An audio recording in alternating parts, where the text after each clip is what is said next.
Glórias a Ti, Jesus. Vamos abrir, meus irmãos, as nossas Bíblias no Evangelho de Mateus, no capítulo 14.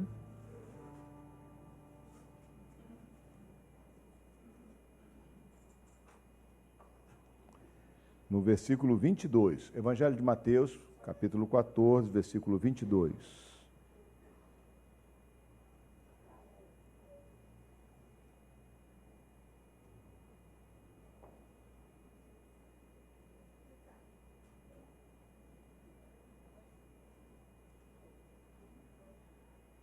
Evangelho de Mateus,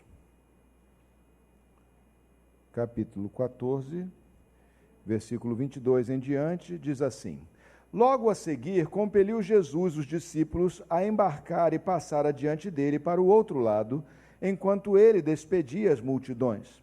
E despedidas as multidões, subiu ao monte a fim de orar sozinho. Em caindo a tarde, lá estava ele só. Entretanto, o barco já estava longe, a muitos estádios da terra, e açoitado pelas ondas, porque o vento era contrário. Na quarta vigília da noite, foi Jesus ter com eles, andando por sobre o mar. E os discípulos, ao verem-no andando sobre as águas, ficaram aterrados e exclamaram: É um fantasma! E tomados de medo, gritaram. Mas Jesus imediatamente lhes disse: Tende bom ânimo, sou eu, não temais. Respondendo-lhe, Pedro disse: Se és tu, Senhor, manda-me ir ter contigo por sobre as águas. E ele disse: Vem. E Pedro, descendo do barco, andou por sobre as águas e foi ter com Jesus. Reparando, porém, na força do vento, teve medo, e começando a submergir, gritou: Salva-me, Senhor! E prontamente Jesus, estendendo a mão, tomou-o e lhe disse: Homem de pequena fé, por que duvidaste? Subindo ambos para o barco, cessou o vento. E os que estavam no barco o adoraram, dizendo: Verdadeiramente és Filho de Deus. Amém. Glória a Deus.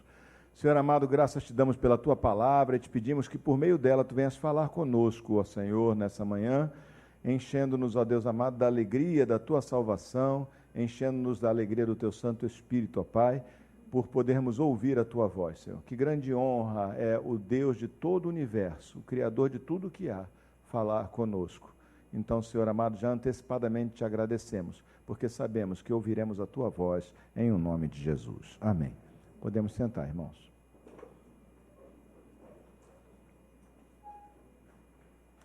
Na semana passada, falávamos da primeira multiplicação de pães e peixes.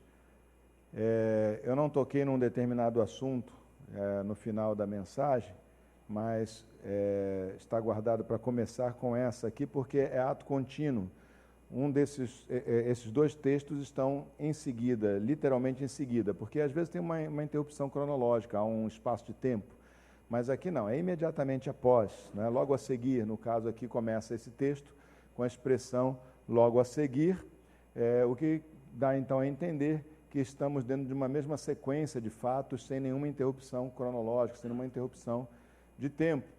E a questão que eu queria destacar, não fica clara aqui no Evangelho de Mateus, não no texto que nós lemos sobre a multiplicação dos pães e peixes, não fica clara, mas ela está, vamos dizer assim, suavemente ou tenuemente escondida nesse outro texto que se segue ao da primeira multiplicação.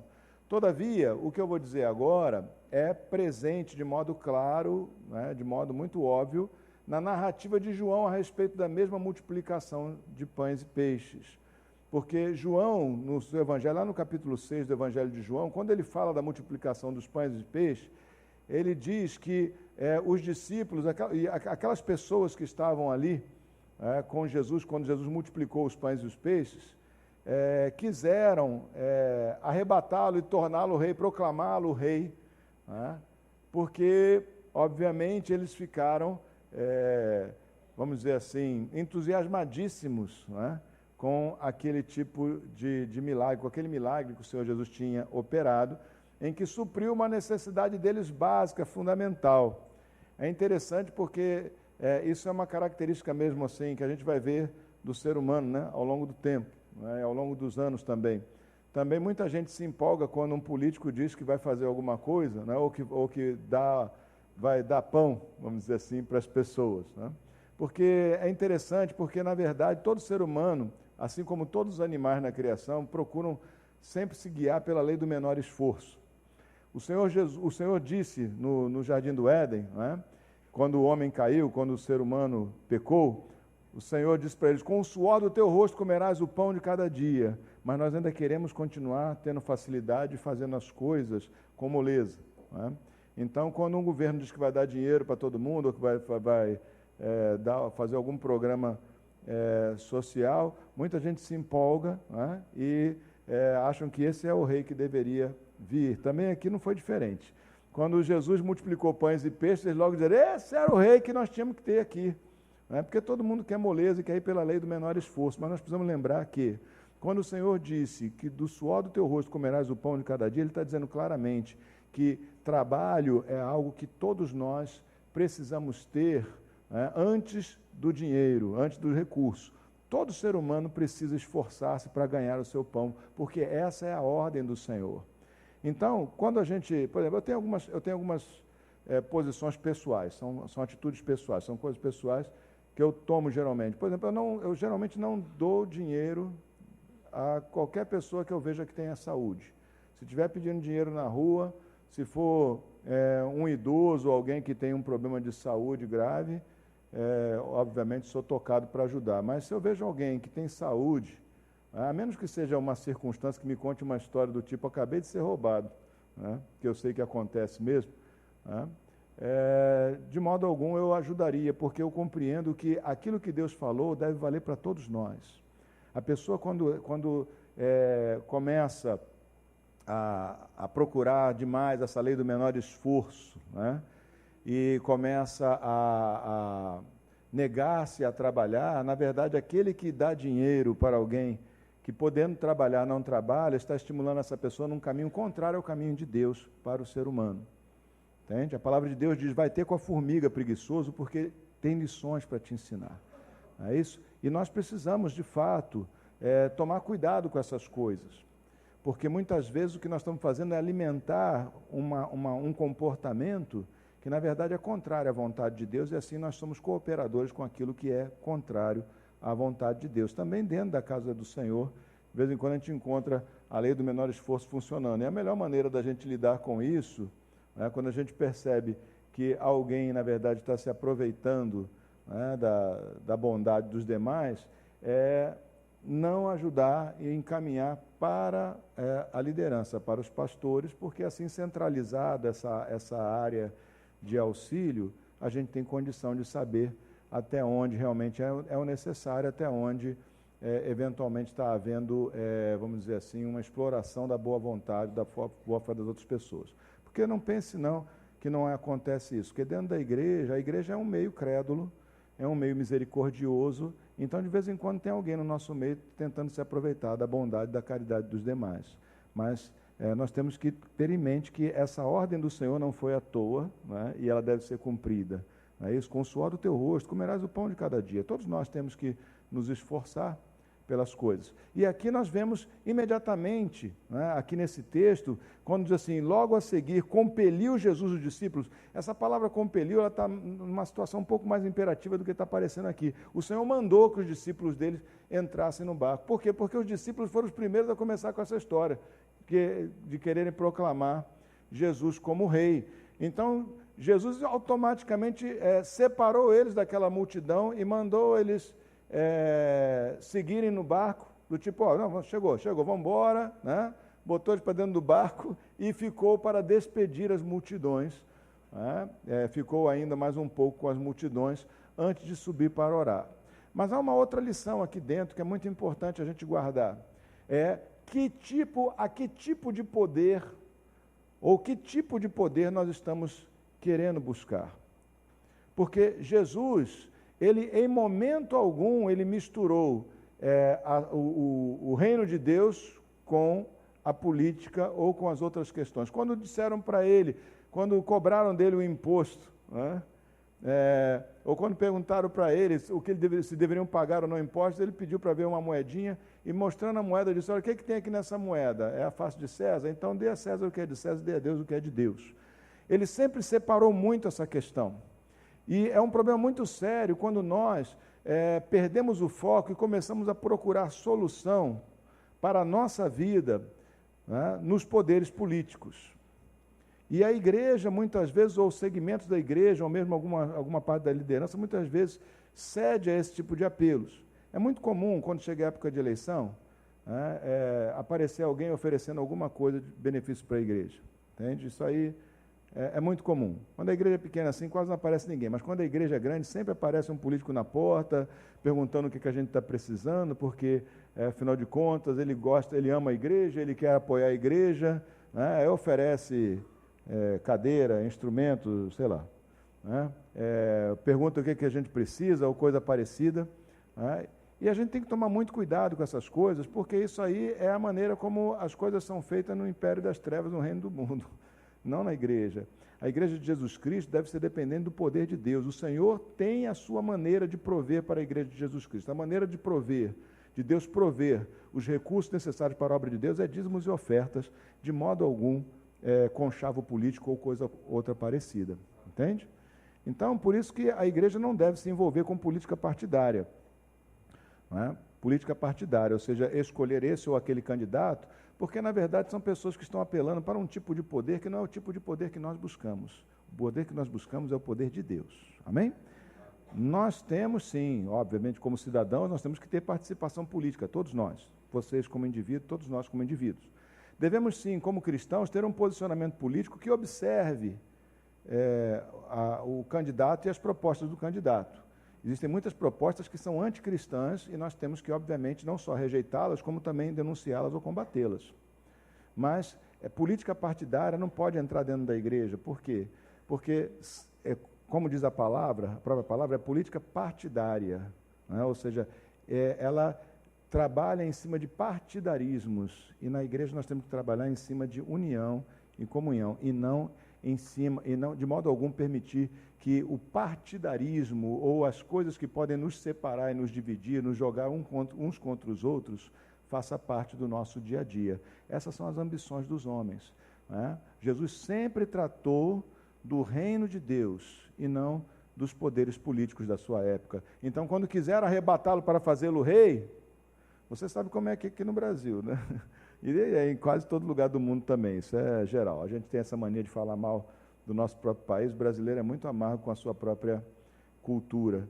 Mas nós temos que lembrar de uma coisa, como é que essas coisas são feitas? É só alguém alcançar notoriedade, que algum partido político pega essa pessoa e lança como candidato. Por quê? Porque aquela pessoa arrasta um monte de votos e pelo nosso sistema, nosso regime legal político, quando um candidato recebe muitos votos, ele arrasta atrás de si uma série de outros candidatos do mesmo partido para alcançar, obviamente, cargos. Né? Por isso que quando tem uma pessoa assim, muito famosa, os partidos correm atrás de pegar aquela pessoa e lançá-la como candidato. Né? E aqui nós vemos que Jesus, ele era um candidato óbvio. Né? Todo mundo diz, é ele, é o rei que tinha que vir aqui.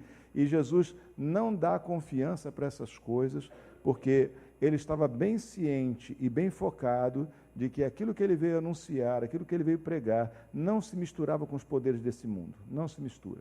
O reino de Deus é um reino distinto, com um rei distinto dos reinos e dos reis deste mundo. Amém? Então, como cidadão, obviamente, escolha bem seus candidatos, ore bastante, cuidado com aqueles que têm propostas anticristãs, mas lembra que como igreja, como corpo, nós estamos buscando aqui outro tipo de poder. É o poder de Deus e não o poder dos homens. Amém? O poder de Deus é o que sustenta esse universo e mantém ele dentro da ordem divina, não os poderes dos homens. Então, a gente tem que tomar muito cuidado com essas questões, para que a gente não se envolva, né? E assim crie motivos de divisão e separação entre nós por causa de ideologias que não pertencem ao reino de Deus. Quando a gente fala aqui em relação à política, é em relação a ideologias que atacam o reino de Deus, para a gente combater essas ideologias. Mas política partidária não deve fazer parte jamais da igreja, porque escolher candidato, o pastor botar um candidato aqui em cima e dizer, votem nesse fulano, Deus me livre, porque qualquer pessoa que está tão apegada aos poderes deste mundo, fatalmente vai acabar entrando por erros que são comuns dentro da classe política, não só do Brasil, mas em outros lugares mais. Uma vez uma pastora, né, eu não concordo muito com ela não, mas ela teve uma saída assim muito boa, né? Ela estava num congresso, foi chamada para pregar num congresso, tinha milhares de pessoas, e alguém ali aproveitou, quem estava coordenando aquele congresso, aproveitou e colocou um candidato, e chamou ela para orar pelo candidato. Ela subiu meio constrangida, mas subiu, mandou o candidato se ajoelhar, pôs as mãos sobre ele e disse, Senhor, se esse homem é da tua vontade, promova-o, se não, remova-o. Em nome de Jesus, amém.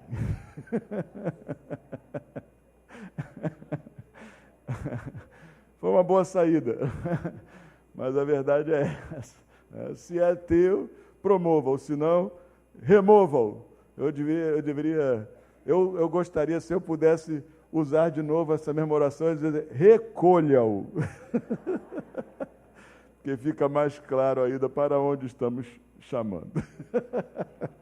Mas, lembra disso, meus irmãos, lembremos-nos disso. Nós tratamos das coisas concernentes ao reino de Deus, nós temos que escolher que poder nós buscamos. Porque ou você vai se devotar a uma coisa, ou vai se dedicar a outra. Não é isso? Então, o nosso tema, a nossa busca, o nosso alvo, o nosso foco é o poder de Deus, o reino de Deus. Esse veio e permanecerá para sempre, enquanto que os outros poderes passarão. Amém? Os poderes deste mundo, né, eles vão passar, mas o poder do Senhor, ele veio para ficar em nossas vidas para sempre.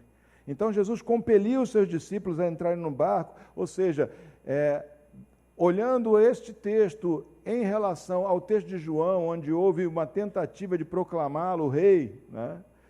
Olhando essa circunstância, a gente entende que Jesus automaticamente afastou os seus discípulos daquela situação, porque havia ali uma situação, obviamente, contrária ao propósito dele. Aí diz aqui que, despedidas as multidões, subiu Jesus ao monte a fim de orar sozinho. Isso, mais uma vez, revela, né, em que poder o Senhor Jesus estava confiante, obviamente, e em que poder nós também devemos estar confiantes e devemos estar lançando mão desse poder em nossas vidas. Aqui fala que ele subiu para orar sozinho. Sozinho, orar sozinho é parte daquilo que o cristão deve fazer na sua vida também. Nós oramos coletivamente, oramos com uns com os outros, nós, enfim, podemos orar com um irmão, de repente, dividir um período de oração. Há pessoas que fazem isso, né, combinam com alguém, olha, aí liga para aquela pessoa, se encontra com aquela pessoa para orar pelos propósitos, interceder pelo outro. Isso é muito importante, é da vontade de Deus, é muito importante fazer, mas também é importante que nós tenhamos o nosso momento a sós com Deus, que nós tenhamos o hábito de separar um tempo em que nós oramos sozinhos ao Senhor. Por quê? Vamos lá. Em primeiro lugar, isso é uma declaração de que eu não faço a minha vida espiritual, ela não é vivida porque tem olhares, porque tem pessoas me olhando. Ou seja, eu a vivo também em particular quando ninguém está ali para apreciar a minha espiritualidade ou a minha santidade, né?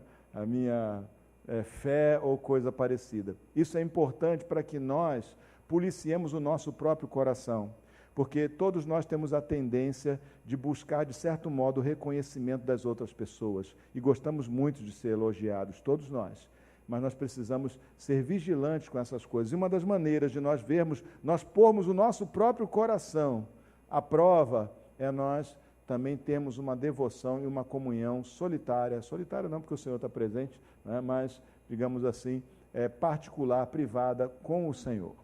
Outra coisa que é importante aqui dentro desse contexto, né? Porque quando você ora sozinho, você tem também a chance de ter um momento mais contemplativo, ou seja, onde não há interferência de outra pessoa, e assim você pode ter um momento mais contemplativo com o Senhor. O cristão, ele deve ser alguém que contempla, que tem momentos de contemplação diante de Deus.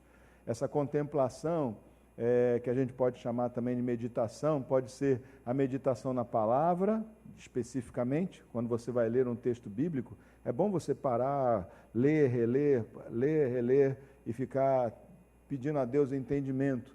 Essa é uma dinâmica que geralmente quem vai pregar, né, os pastores, os pregadores rotineiros, tem que fazer. A gente tem que ler e reler um texto várias vezes, dizer, Senhor, o que tu estás querendo dizer aqui? O que tem aqui dentro para eu falar hoje, né, para eu pregar?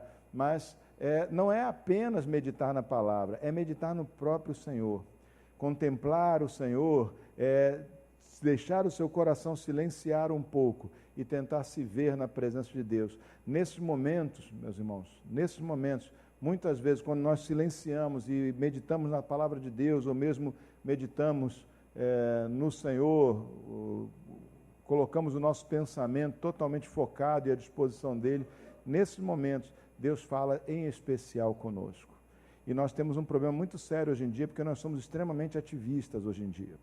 E as próximas gerações, essas que estão agora crescendo aí como adolescentes, eles especialmente têm sido doutrinados, né, e envolvidos num sistema de coisas em que eles não têm tempo de reflexão e perdem o hábito de refletir.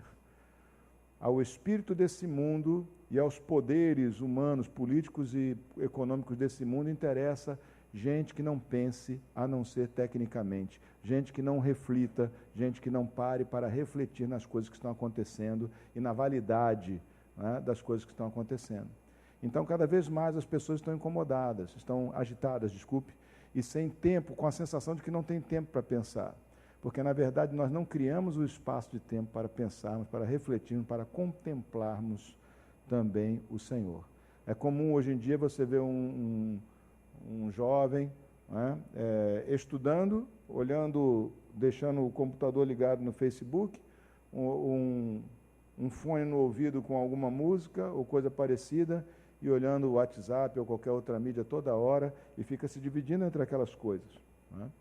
Então, isso acaba viciando o próprio cérebro, a própria mente da pessoa, a estar sempre pulando de assunto para assunto, não se detendo em assunto nenhum. Volto a dizer, isso é do interesse do espírito desse mundo, né, e dos poderes políticos e econômicos desse mundo, que as pessoas se comportem irrefletidamente, porque gente que não pensa, age como gado, acaba sendo conduzido com mais facilidade. Amém? Nós somos rebanho do Senhor, não rebanho de homens, não podemos nos deixar conduzir como gado por ser humano nenhum.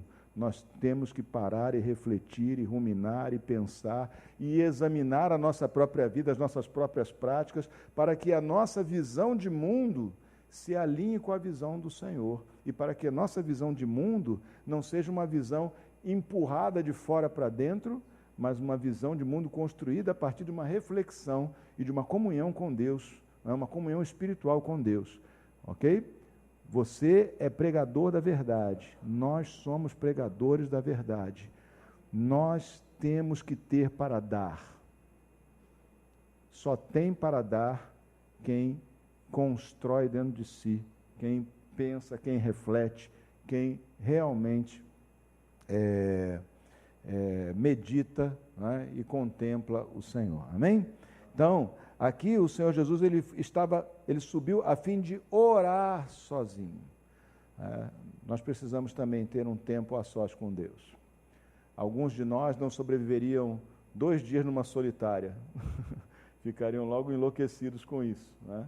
Porque não sabem conviver consigo mesmos e com o esvaziamento das atividades, dos impulsos exteriores, não conseguem viver com seus próprios pensamentos e suas próprias emoções, porque simplesmente não têm o hábito de fazê-lo. Então, cuidado aí, não é? Pensa nisso. Nós precisamos ser pessoas contemplativas, pessoas que contemplam o Senhor, pessoas que meditam, que pensam, para que assim nós encontremos os melhores caminhos, as melhores soluções, e não apenas andemos segundo caminhos que nos são empurrados de fora para dentro. De qualquer situação, viu, meus irmãos? Inclusive daqui para aí também. Você tem que parar e refletir, inclusive nas coisas que eu falo, para você ter certeza de que você não está indo, né, na onda de outro e que você de fato está ciente, ou seja, você entra na onda que você escolheu, que você quer, e não que você está sendo empurrado para dentro dela, não é isso?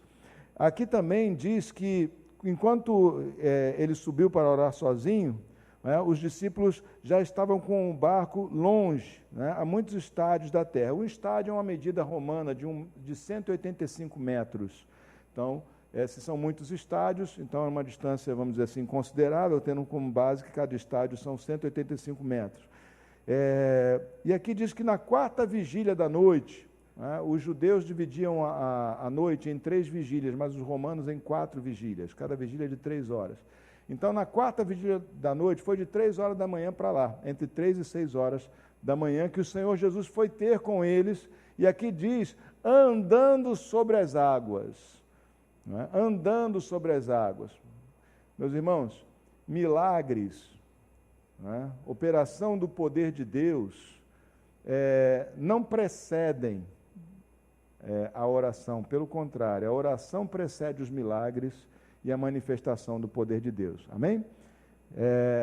Tudo o que o Senhor Jesus realizou e fez no seu ministério foi precedido de oração. Quando ele começou o seu ministério, foi quando? Foi quando ele foi batizado nas águas e veio sobre ele o Espírito Santo, e pelo Espírito ele foi conduzido ao deserto e jejuou e orou durante 40 dias, antes de começar o seu ministério. Entende? Tem muita gente, muitas vezes nós nos empolgamos e queremos ver milagres, sinais e prodígios, mas não queremos fazer que isso seja precedido de oração. Milagres, sinais e prodígios são precedidos de oração. Primeiro vem a oração, depois os milagres acontecem. Primeiro, você sobe para orar, para ter um encontro com Deus. Depois, quem sabe, você anda sobre as águas. Primeiro, isto. Primeiro, essa comunhão espiritual com Deus. Mas, muitas vezes, nós somos imediatistas e não queremos investir na nossa vida espiritual. Milagres não acontecem. Milagres são atos soberanos de Deus na vida daqueles, principalmente daqueles que o buscam, daqueles que creem nele. E se nós queremos ver mais, nós precisamos orar mais e buscar mais ao Senhor. Amém? Então, veja que aqui diz que Jesus, na quarta vigília da noite, foi ter com eles andando sobre o mar. E os discípulos, ao verem andando sobre as águas, eles ficaram aterrados e exclamaram, é um fantasma. Se você visse alguém andando em cima das águas de noite, no escuro, você dentro de um barco, com mais, né, uma outra quantidade de pessoas, mais 11 no caso, né, e você visse alguém andando sobre as águas de noite, no escuro, no meio de um lago, o que você ia pensar?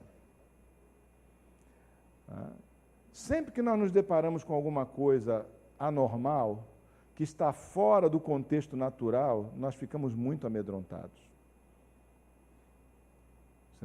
Eu evitei aqui usar a palavra sobrenatural para você pensar bem nela. Mas sempre que nós nos deparamos com algo que está fora desse contexto natural, ou seja, sobrenatural, a gente se assusta. Por quê? Porque nós só sabemos lidar, no dia a dia nós só lidamos bem com as coisas que são naturais. Aquilo que nos parece natural, aquilo que é da mesma natureza que nós, vamos dizer assim, não nos amedronta, ou pelo menos não tem essa tendência. Por quê? Porque geralmente são coisas que nós conhecemos relativamente, mas quando alguma coisa está fora do lugar, nós tendemos a ter medo, mesmo diante de coisas naturais. A criança pequena, né, ela tem medo de coisas que não deveria ter. Por quê? Porque ela está aprendendo sobre aquelas coisas. Então ela ainda não tem como avaliar que certas coisas são naturais e são comuns e que a gente pode lidar com elas. Numa boa. Não é? Mas na medida que a pessoa vai vivendo, vai experimentando mais na vida, ela vai encontrando novos desafios. É comum também um jovem na faixa de 20 anos, na faixa de 22 anos, por aí mais ou menos, ficar muito ansioso e preocupado. Por quê? Porque ele está diante de um novo desafio na sua vida, que é entrar na vida adulta, que é entrar numa carreira profissional, e às vezes isso é assustador. Mas para quem já está trabalhando há 15, 20 anos, tira de letra, né? Isso é a vida é assim mesmo. A gente vai levando, a gente sabe que a coisa vai se ajustar, mas existem várias etapas. Quando um jovem olha, por exemplo, para a velhice, né? Ele não se assusta porque está longe demais, mas quando a pessoa vai chegando perto, vai começando a perceber os sinais da decadência física, muita gente se assusta também, entra em crise. Por quê? Porque está diante de algo novo, de algo que não sabe lidar ainda. O fato é, meus irmãos, é que o medo, ele muitas vezes tem como pano de fundo apenas o desconhecimento. Tá? E aí volta aquela questão, quem não medita, quem não reflete, não conhece. Se não conhece, se assusta com aquilo que não precisa se assustar. Primeira vez que eles viram Jesus andando sobre as águas, eles se assustaram, mas se vissem uma segunda vez, eles não iam considerar jamais que fosse um fantasma. Eles diziam, lá vem Jesus de novo andando sobre as águas. A experiência tiraria grande parte do medo. A nossa experiência com Deus, andar ou ter experiência com Deus, remove de nós o medo. Buscar a Deus em oração, ter uma vida privada com Deus, ser alguém que busca a face do Senhor, andar nessa comunhão estreita com Deus, remove o medo em sua grande maioria. Porque traz a nós a certeza de que o Senhor sempre está presente conosco e tudo o que acontece está nas mãos de Deus. A minha vida, a tua vida, a nossa vida está na mão de Deus. Então, maturidade espiritual, ela traz isso, traz a ausência de medo do inusitado. O inusitado surge, tudo bem, pode gerar um susto imediato, mas o reflexo, não é, daquele que conhece o Senhor é dizer, não, a minha vida está na mão do Senhor, eu não estou entendendo o que é isso aqui, mas o Senhor, Ele não se ausentou desse mundo, Ele está presente, Ele está aqui. Entende? Então, quando você sente medo, a gente precisa compreender quais são os mecanismos do medo. Basicamente, o medo, ele é um sentimento, é uma reação de autopreservação. Mas, se eu creio profundamente que a minha vida está na mão do Senhor, então não tem mais preocupação com autopreservação. Eu sei quem é que me preserva. E sei quem é que tem todos os meus dias contados. E eu não preciso me assustar, porque Ele não vai perder um só dos meus dias. Ele não vai deixar que caia de suas mãos, do seu domínio, da sua autoridade, um só dos nossos dias. Amém? Então diga para o seu irmão assim, confia no Senhor, Ele está presente. Não te espantes. Não se espanta não. Não se espanta não. Outra coisa a ver aqui, é que muitas vezes Deus está agindo na nossa vida, mas nós nos assustamos porque não compreendemos que Deus está presente naquele momento. Quem vinha chegando era Jesus, mas eles pensaram logo, é um fantasma. E começaram a gritar, imagina o que foi aquilo, né? Porque você sabe que tem gente que, quando fica assustado assim, agarra nos outros mesmo, né? E vira um pandemônio, o negócio não fica fácil não. Muitos anos atrás eu fazia essas coisas, sabe, gente? Mas não fazia. Muitos anos atrás, eu e André ainda éramos namorados, ainda não éramos casados, nós passamos uma vez ali na Tijuca, vimos um homem vendendo uma cobra no sinal, uma cobra falsa, era uma cobra de espuma, mas parecia uma cobra de verdade, sabe? Aí nós compramos aquele negócio e vamos fazer uma brincadeira com alguém, pai do céu.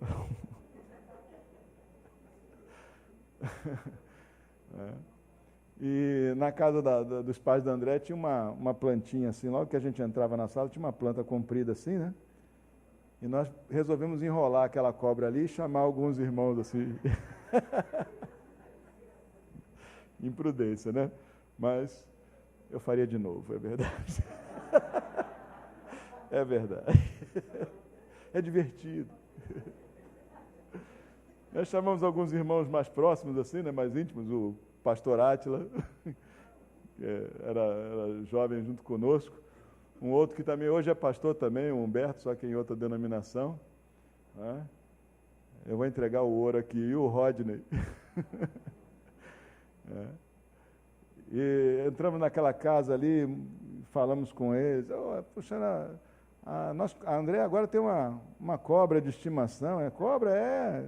Aí começamos fingindo que estava procurando a cobra assim, para ver se alguém se esbarrava e levava um susto com aquilo, né? Aí ficamos lá procurando. Ah, está aqui. Quando a gente falou está aqui, o irmão entrou em pânico. Eu não vou dizer qual dos três foi Roder. Agarrou nos outros dois, botou os outros dois na frente, começou a gritar. Ah! Puxou os irmãos para frente, né? A reação de quem tem medo, quem está assustado, a reação de quem está assustado é uma reação totalmente descontrolada. E às vezes, meus irmãos, nós nos assustamos, agora saindo dessa historinha jocosa, né? Ou brincalhona, nós nos assustamos quando, na verdade, quem está agindo é Deus. Muitas vezes, o mover de Deus, num dado momento, ou num primeiro momento, pode causar espanto para nós, porque está na direção contrária daquilo que nós esperávamos que Ele fizesse. Eles se assustaram e entraram em pânico, mas não havia o que temer, era Jesus chegando. E às vezes, meus irmãos, o Senhor está agindo, está operando na nossa vida, e porque não é exatamente o que nós esperávamos, porque nós tínhamos outros planos, porque nós imaginávamos outras coisas, nós nos espantamos, muitas vezes.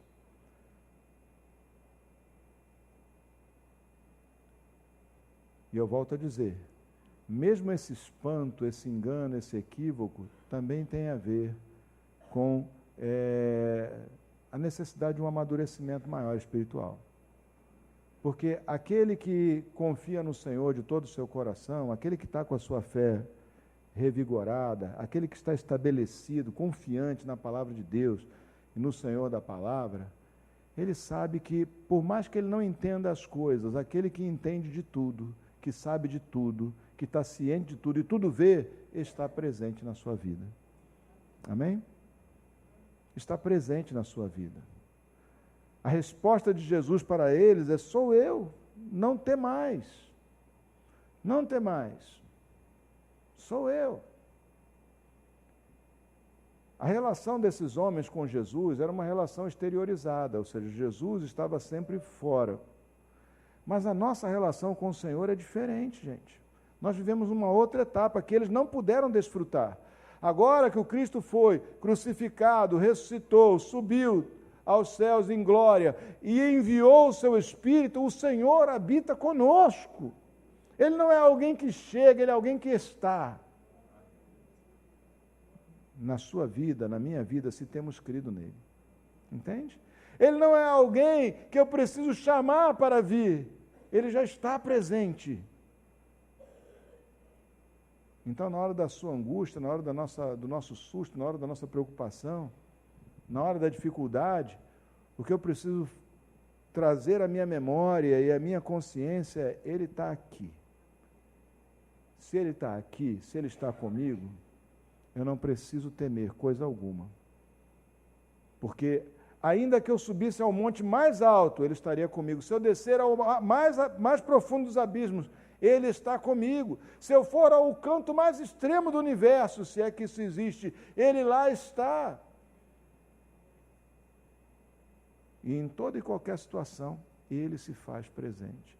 Aqueles homens tinham mais motivo para estar assustados do que nós, porque para eles a relação com Cristo era exteriorizada, o Espírito Santo não estava neles, essa promessa não tinha chegado a eles, mas já chegou para a gente. Quando você não entender alguma coisa, ore ao Senhor, diga: Senhor, eu não estou entendendo, mas eu sei que Tu estás presente. Senhor, eu não compreendo, ou eu não sei qual é a saída, mas eu sei que Tu estás presente.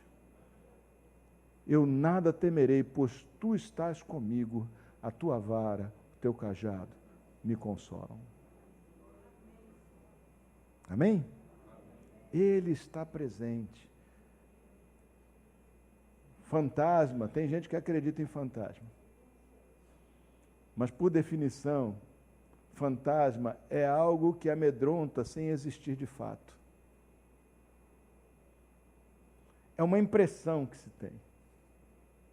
É algo que não pode fazer nada, que digam os coveiros, os que trabalham no cemitério, o vigia noturno do cemitério.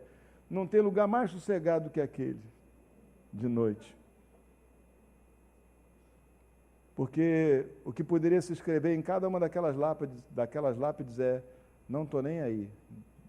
Verdade. Ali não tem ninguém. Só tem os restos do que foram. Ali não tem ninguém.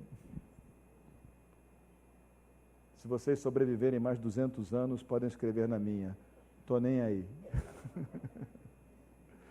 Porque não estarei mesmo. Amém? Eu só tenho que ver muito para me suplantar.